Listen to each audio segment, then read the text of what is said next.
Exactly. Fantasy racism makes people comfortable with actual racism. And I know people. Yeah, this is like way different than like my normal content, but I have to talk about this because it's been on my mind for so long. I was playing Hogwarts Legacy and I was absolutely stunned to find out about house elves. For context, I'm not a Harry Potter guy. I don't know too much about the lore, but apparently the house elves in Harry Potter are slaves because they want to be slaves. This first kind of like flared for me when I got to the room of requirement because you get introduced to Deke, who's your house elf. And I'm like thinking to myself, like, okay, like, does he live here? Like, how do I pay him? Do I pay him like berries or magical coins?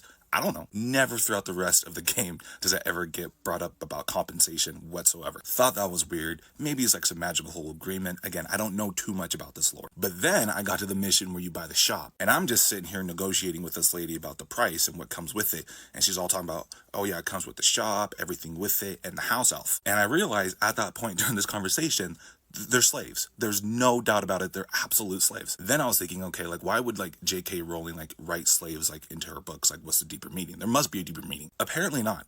As an outsider, I checked the communities, I checked forums and websites and videos and did my research. There's no deeper meaning. She just has house slaves just for the sake of having house slaves. And apparently it's a very controversial subject within the Harry Potter community. I guess really the only commentary about slavery in the Harry Potter universe is when Hermione realizes that these elves are slaves and she wants to do something about it. And apparently, even in regards to all the good characters, all the protagonists, she's the only one that realizes that this is a wrong thing. And as a result, everybody makes fun of her, everybody calls her stupid, everybody says that it's useless, it's pointless, there's no point into it. And the subplot doesn't culminate to like any deeper meaning.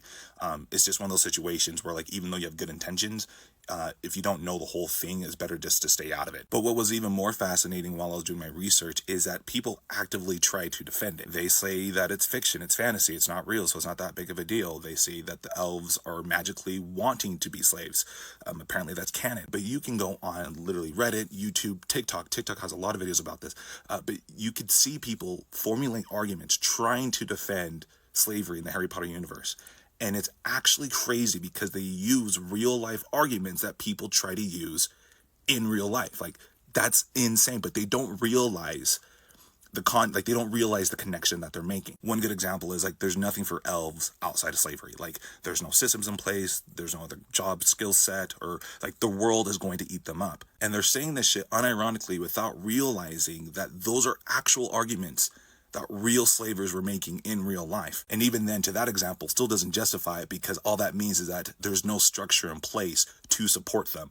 So your answer is, okay, instead of fixing or amending the structure, we should just keep them as slaves. But this was absolutely insane.